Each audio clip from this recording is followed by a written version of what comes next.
গণতন্ত্র রায়ের কাছে আমার অনেক ঋণ, যে ঋণ কোনদিন পরিশোধ হবে না।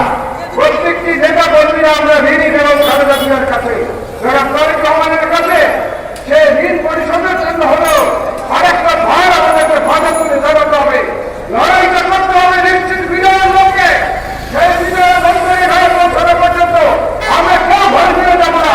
এটাই হোক আজকে আমাদের শপথ, আমাদের প্রতিজ্ঞা। আল্লাহ হাফেজ, বাংলাদেশ। ধন্যবাদ। ধন্যবাদ।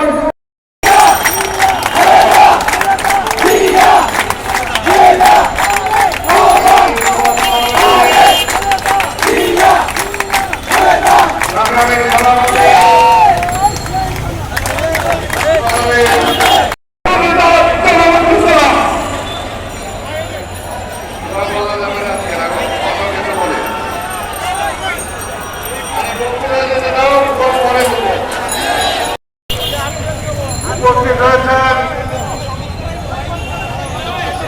বিএনপি স্থায়ী কমিটির অন্যতম সদস্য,